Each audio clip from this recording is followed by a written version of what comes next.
క్రీడలతోనే నూతన ఉత్తేజం కలుగుతుందని పినపాక శాసనసభ్యులు పాయం వెంకటేశ్వర్లు అన్నారు. సోమవారం జర్నలిస్ట్ అసోసియేషన్ ఆధ్వర్యంలో జరుగుతున్న క్రికెట్ టోర్నమెంట్ పోటీలను ఆయన గోపాలరావుపేట గ్రామంలో గల గ్రౌండ్లో ప్రారంభించారు. కొద్దిసేపు క్రికెట్ ఆటను ఆడి అలరించారు.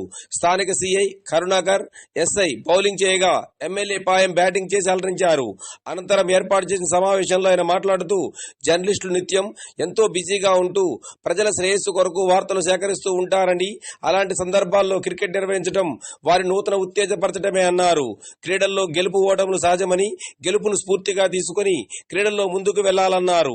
జర్నలిస్టుల సమస్యలు ఉంటే నేరుగా తనకు తెలియజేస్తే పరిష్కరిస్తామని హామీ ఇచ్చారు. త్వరలోనే ఇంటి స్థలాలు సైతం అందజేస్తామన్నారు.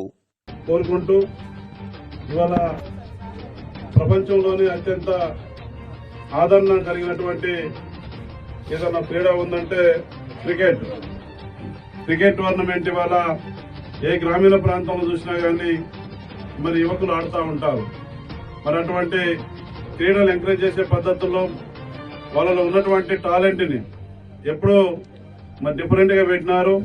శాఖల వారీగా వివిధ శాఖల నుంచి పనిచేసే వాళ్ళ కోసం వారి కొంత ఈ క్రీడల పట్ల ఉత్సవం ఉన్నటువంటి వాళ్ళు ఈ సందర్భాన్ని ఉపయోగించుకొని వాళ్ళ యొక్క టాలెంట్ ని నిరూపించుకోవడానికి ఉపయోగపడతాయి. కాబట్టి ఈ యొక్క క్రికెట్ టోర్నమెంట్ మరి చేస్తున్నటువంటి సందర్భంలో పాల్గొనే క్రీడాకారులందరూ కూడా వాళ్ళ క్రీడా నైపుణ్యాన్ని ప్రదర్శించి చక్కటి ప్రతిభతో ఫస్ట్ ప్లేస్ లో గెలిచేదాని కోసం ప్రయత్నం చేయాలని మనస్ఫూర్తిగా కోరుకుంటూ ఈ రోజున ఈ కార్యక్రమానికి ఆహ్వానించినటువంటి ప్రెస్ మిత్రులకు మరొకసారి నా తరఫున శుభాకాంక్షలు తెలియజేసుకుంటూ తప్పనిసరిగా ప్రెస్ వాళ్ళకి సంబంధించిన సమస్యలు ఏమైనా నా దృష్టికి తీసుకురండి.